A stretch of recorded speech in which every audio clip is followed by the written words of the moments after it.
Hi, welcome to the first episode of Workplace Revamp. I'm Renee Madden, and I am an executive coach and ex-corporate insider turned entrepreneur. And I started this podcast because I want to talk about what's working in the workplace, what's not working, have real conversations, and talk about strategies to fix it from culture and leadership to communication, performance, and everything in between. We're going to have a lot of nice guests from different areas of expertise. We're going to have people from the military, from big corporations, small corporations, just talking about everything that's on top of mind today about the workplace. We're going to tackle issues where no one wants to talk about, right? There's nothing that we can't talk about here. And we're going to talk about some bold ideas. We're going to talk about practical tools to create the kind of workplace that people actually want to be part of. So before we get started, I thought it would be a good idea to talk a little bit about myself. And for those who do not know me, I recently left a big corporation. I won't mention their name. It's a little sensitive, but you can see on my LinkedIn profile what my history is. But I was there for 10 years and I led client service and transformation teams. I also worked many years ago at Morgan Stanley, and I started there when I was in my 20s. I spent 19 years at Morgan Stanley.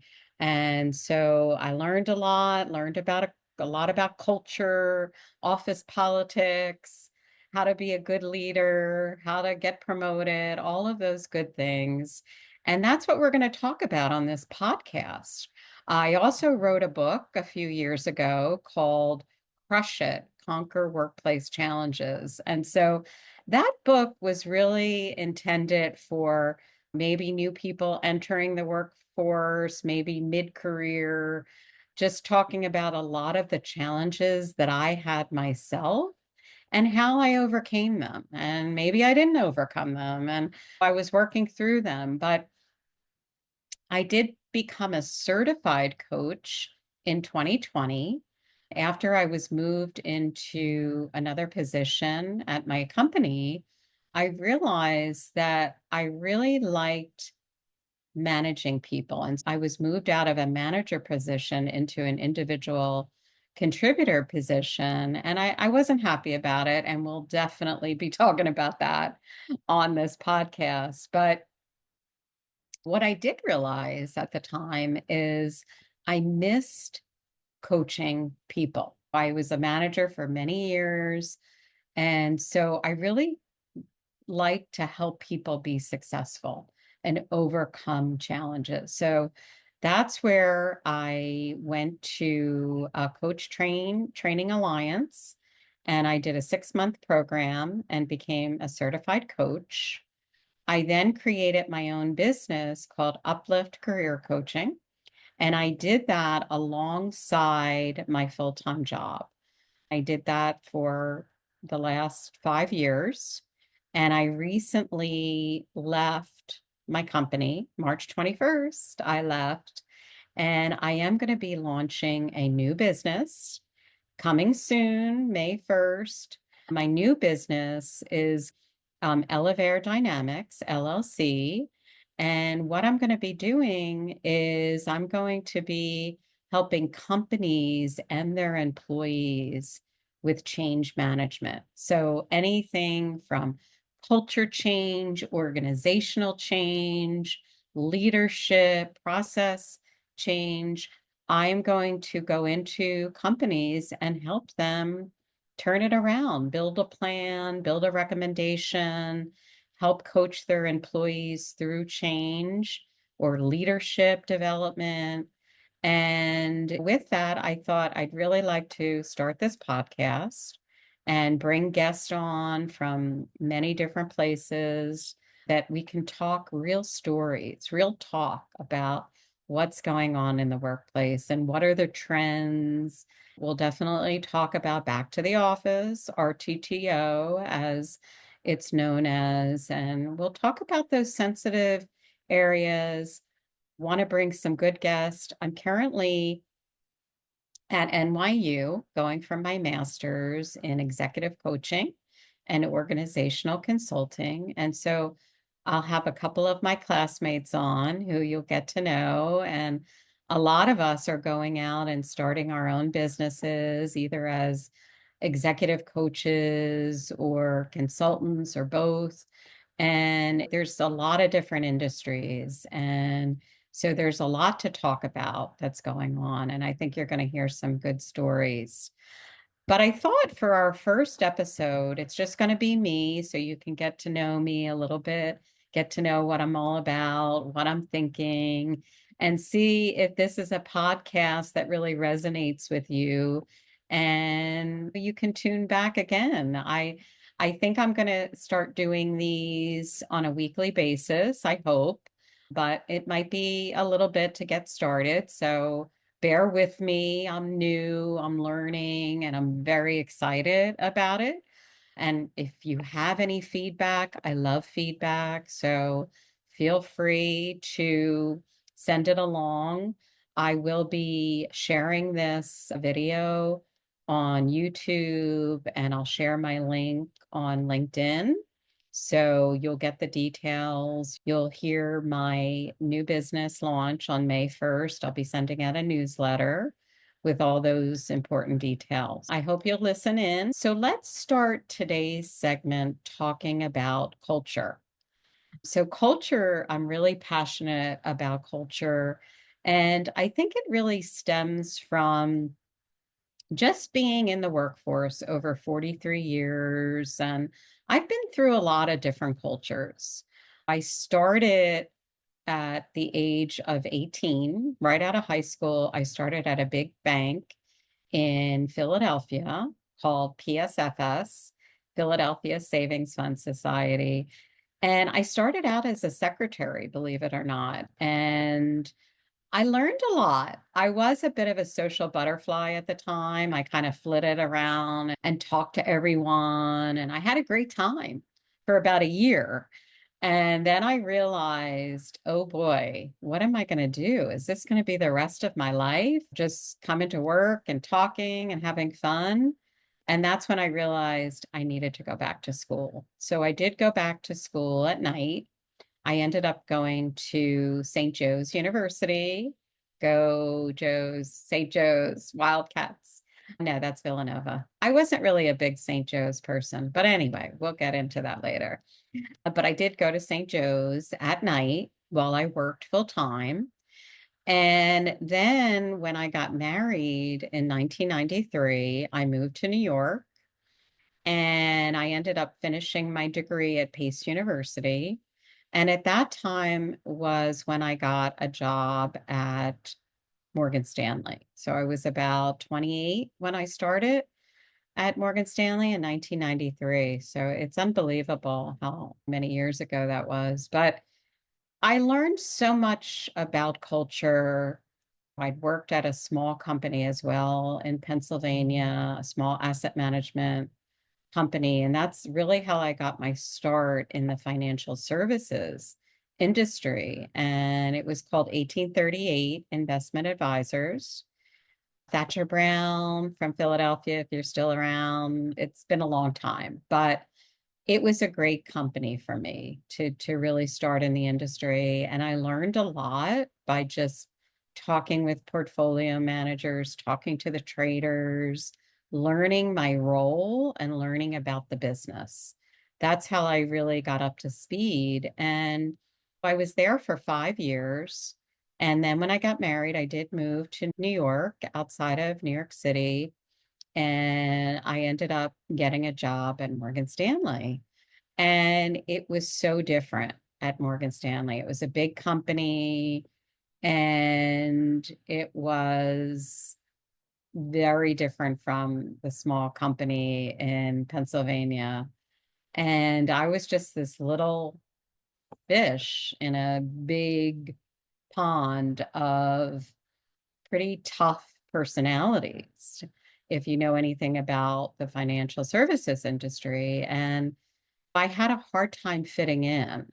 And I remember one day my job was a systems liaison to the fixed income group. So essentially, I was going to be the liaison between the fixed income team and tech and work on getting enhancements to the system and getting reporting that they needed. So I was really excited about the role.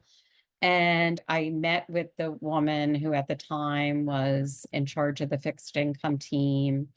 And she said, you know what, Renee, you're going to have to find your own way around Morgan Stanley. Like, no one's going to help you. And I have my own things I'm working on. So basically, she blew me off. She didn't want anything to do with me. And so I just had to build my own connections and figure out along the way how I was going to get along at Morgan Stanley.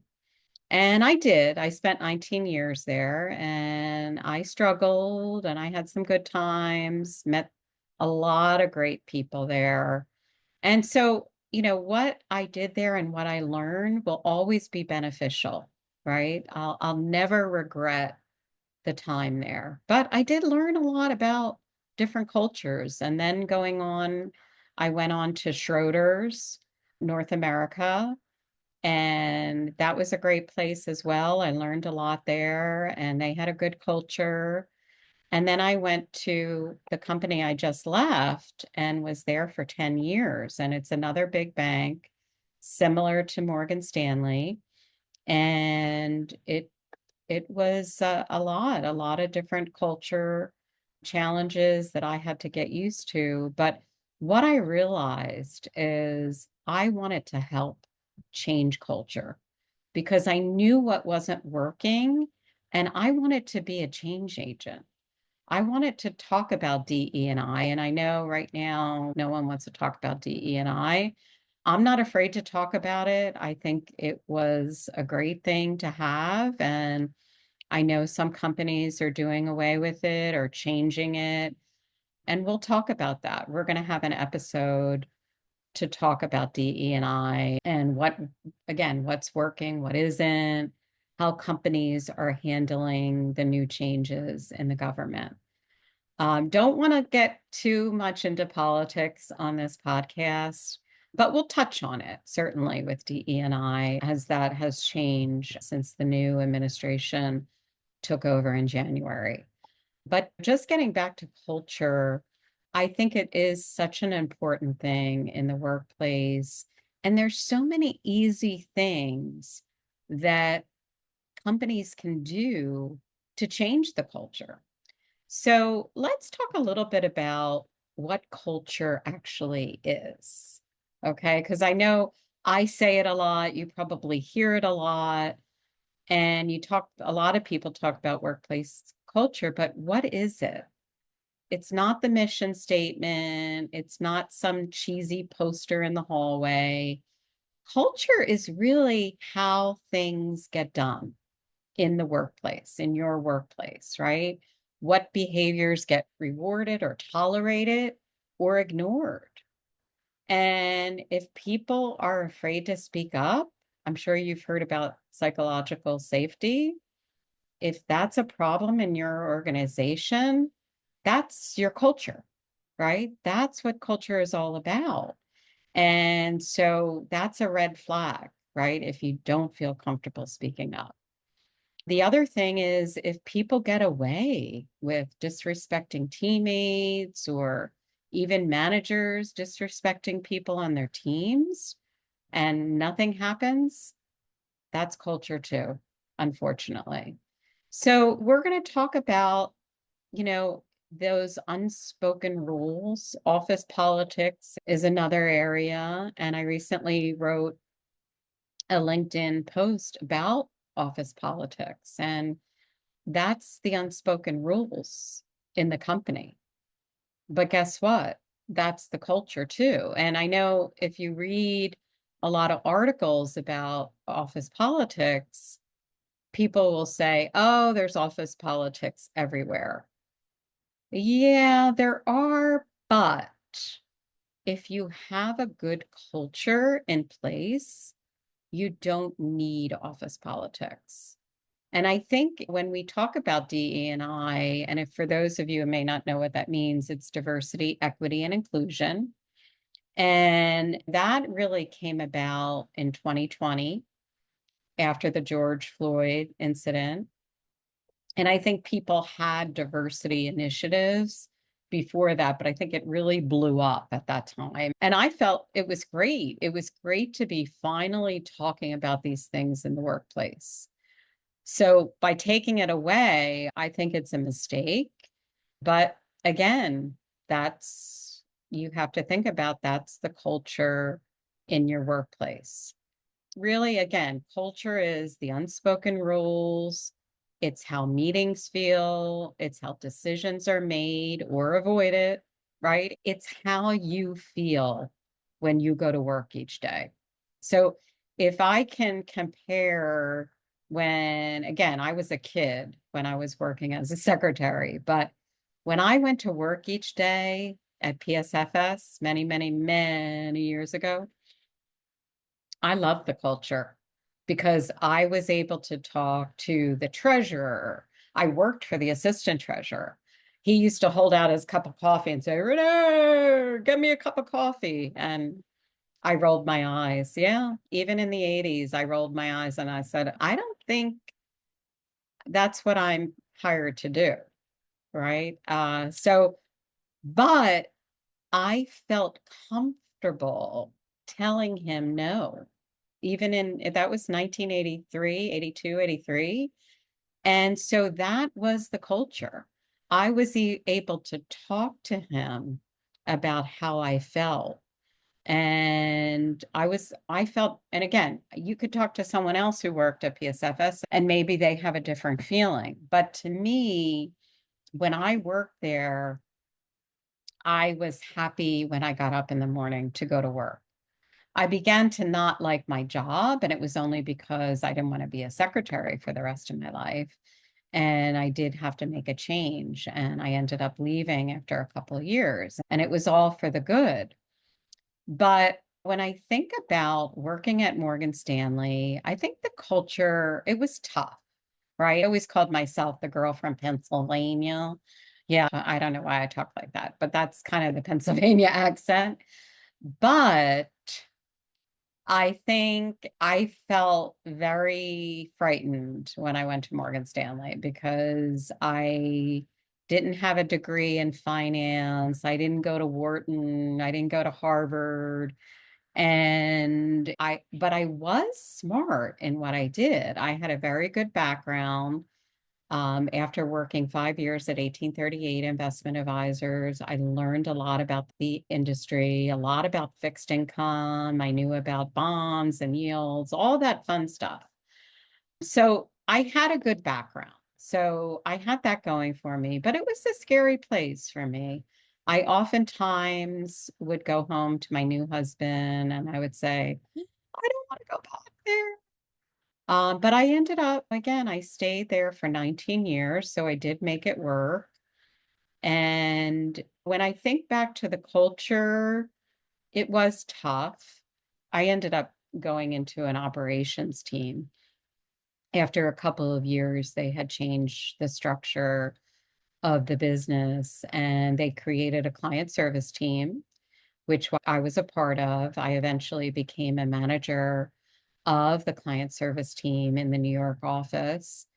But I learned a lot, but I knew where there were political areas, right? Like our investment teams and our sales teams oftentimes didn't respect people in operations. And it was a well-known fact, but I still went in there and I still built relationships. When I think back to the culture, it was okay. It wasn't great, but it was okay, and I made it through.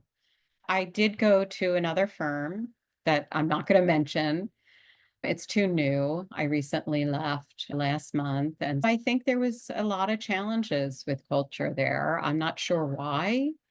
And I do want to go through it and examine it. A lot could have been me.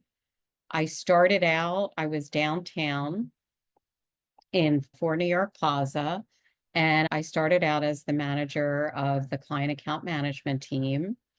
And I love the team. But we were all the way downtown, and the sales team who we were partnering with in servicing our clients was in Midtown.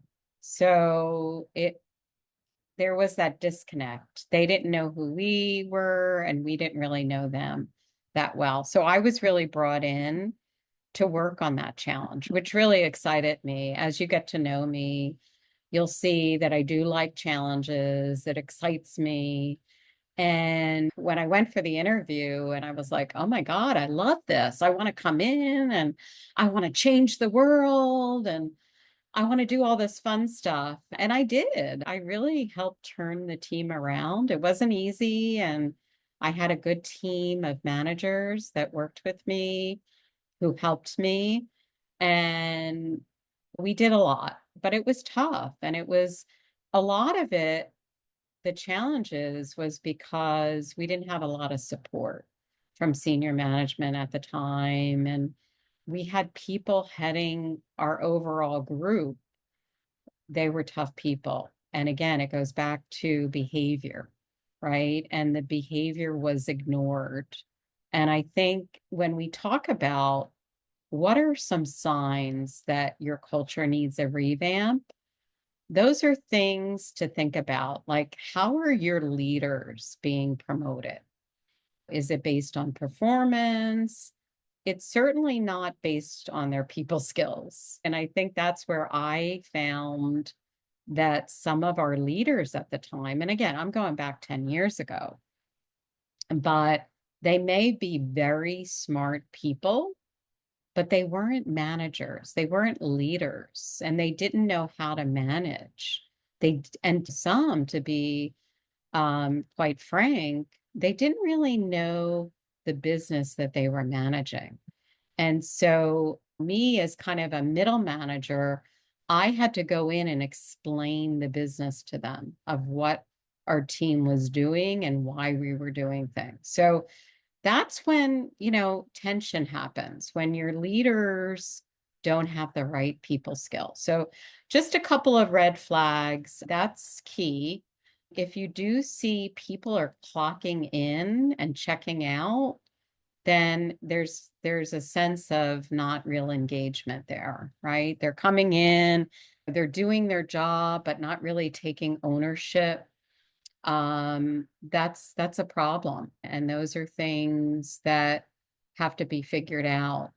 I think the big thing too is I mentioned like our sales team and our service team, we weren't really aligned well, right? Like we called ourselves partners, but sales didn't really recognize service in everything. And not everyone on the team, but for the most part, service wasn't recognized, especially in the beginning.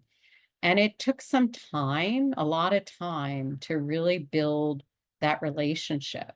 But if you see those signs where one team is not working as a partner with another team, a team that they're supposed to partner with, that's a red flag that there's something wrong with the culture and it needs to be revamped. Another sign is meetings are full of politics and not progress.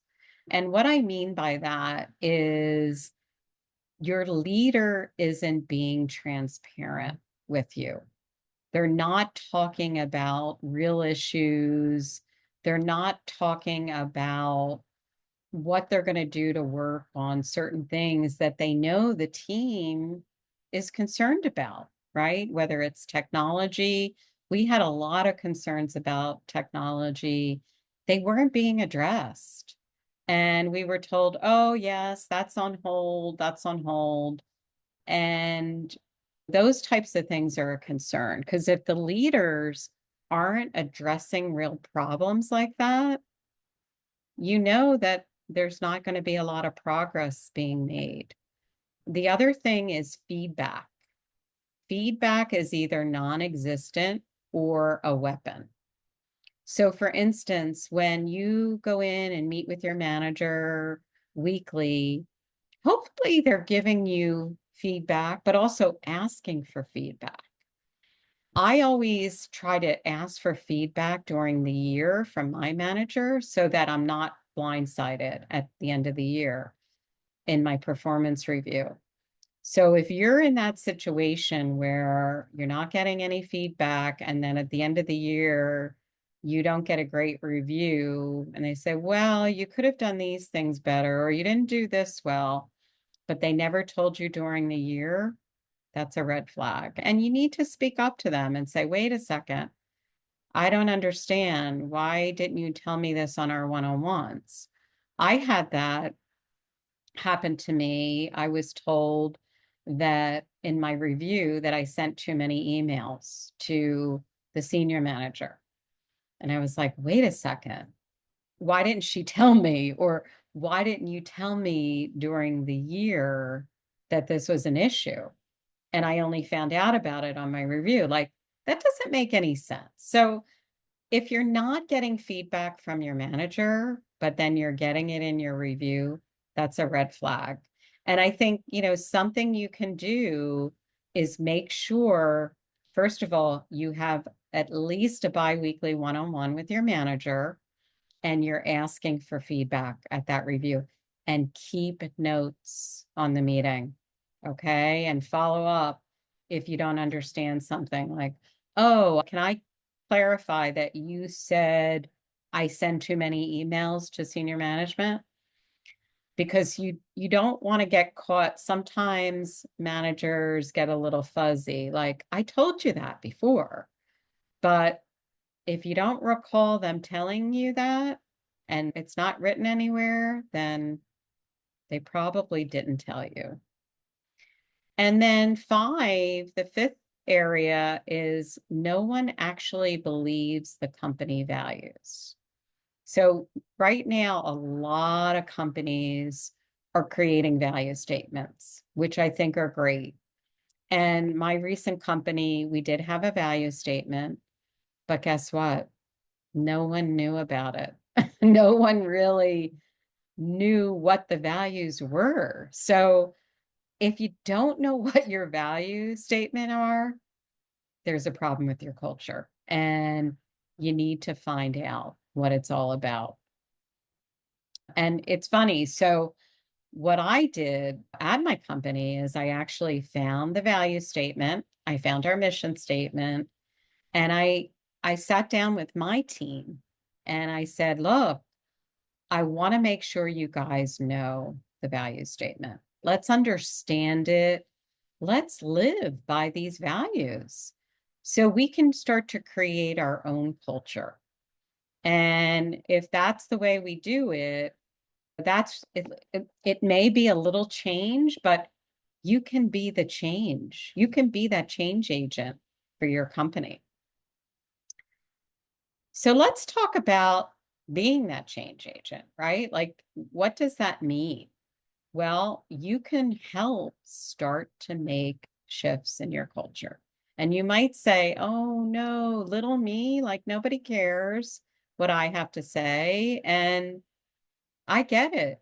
I felt the same way for a long time. And I didn't speak up because I didn't think anyone would want to listen to me. But I did little things to talk about it and bring it up with people. I created proposals to increase the partnership between sales and service. And I talked to the salespeople about it and they listened. I don't know if it changed anything. I think I saw change happen slowly, but it did happen.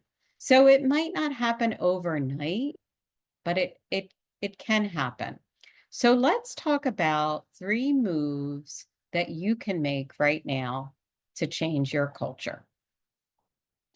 Start being real in meetings, right? Start asking those questions that you want to understand, right? Like, ask, what are we avoiding? What's the real issue behind this? Right? And I mean, if we could just talk about like technology, it was a big issue in our company. And we weren't really talking about why was everything on hold. And we were just kind of told, too bad. But what I started to do is talk about how this is a risk to our business, to our clients, to our teams. Now, they may not listen, but again, if you show them the evidence, show them why it's impacting the bottom line, they're going to start to listen. Number two, recognize behavior, not just results. So don't just reward. Now, this is really from the leadership, right? This isn't going to come from people like you, me, whoever. I don't know who's listening. If there's CEOs listening to this, you have to start recognizing behavior, and even from your top salespeople, right? If they're not collaborating or they're not being a good partner, it's time to let them know they need to change their behavior, because we can't work like that. Like, we worked with some salespeople who were like, well, we don't want client service in the client meetings. Hello, that's what client service is about. We need to introduce our client service people to our clients in order to get to know the client, build the relationship. But some salespeople just did not want that, and that's a problem. And we need to call it out, not be afraid to call out negative behavior like that, because it's going to impact the client relationship over time. They're going to continue to go to the salesperson because they've never been introduced to the client service person. So then what happens? Sales starts doing service related work. They may send something over to the service person and say, hey, you can do this, but the client service person doesn't have all the details because they weren't on the line with the client. The salesperson isn't talking to them about what happened in the meeting, and they just get a little piece and they're told, okay, take care of it. So those are the things that have to be called out. We have to help each other, not just throw people under the bus and say, oh, service isn't good, I can't introduce them to the client. They're not going to be good if you don't partner with them, right? And help them be better. Number three, ask for feedback and actually do something with it, right? A lot of companies ask for feedback, and we're going to have a whole session on employee surveys. I can't wait to do that one. But, a lot of times I had so many surveys at my old company. I would get an email with a link, fill out the survey. Employee survey was once a year. And we would do the survey and I'd put my feedback in, and others would too. But sometimes things didn't change because the leaders weren't always listening to what we had to say. So if you're a leader listening in and you want to change your culture, start listening to what's that one thing that we should stop doing? What are we doing well? Then show people how you're responding. Even one small change builds trust. Culture isn't just what leaders say, it's what they do consistently. And that's how people will follow you. So leaders, do what you say. If you're a big proponent of DE&I or whatever it's called right now in your company, and you're talking about helping others, helping diverse people, women, whatever, whoever it is, then walk the walk, because just talking about it does nothing. Yes, it makes you look good. You're in a town hall talking about, oh, look at all I did. I held this diversity, equity, inclusion meeting, and I talked to these 3 women. Guess what? That's not enough. You need to get out of your office and talk to the people on your floor. They're right outside your office. Talk to them. Don't just tell us what you do. Show us, okay? So, if there's one thing that you can take away from this episode, it's culture drives behavior. Behavior drives results. If you want better performance, you need a better culture, period. I mean, I know in my previous firm, I didn't love getting up in the morning to go there. I really didn't. And I know a lot of other people who felt the same. They felt like they didn't belong. And that's a problem. So, look, you can make small steps. That's the good news. You don't have to change everything. Start where you are. Start with one conversation, one shift, one truth-telling moment. That's all it's going to take. And you can change your culture for the better. All right, guys. Well, thank you for staying with me on my first episode. I'm really excited. And coming up soon, we are going to be talking to one of my classmates, and I speak with him every day. He's one of my peer coaches. His name is Lloyd Buzzle, and he is a vet over 37 years, I believe. Hopefully, I'm getting that right, in the military. And he's going to talk about values. And I'm really excited to have Buzz. Buzz is a great guy. I've learned so much from him, and I think you're really going to love to hear him. So stay tuned, and that's coming up next. If you're not connected to me on LinkedIn, it's Renee Madden. And when I share this, I'll put all the information. So stay tuned. Thanks for listening. Have a great day.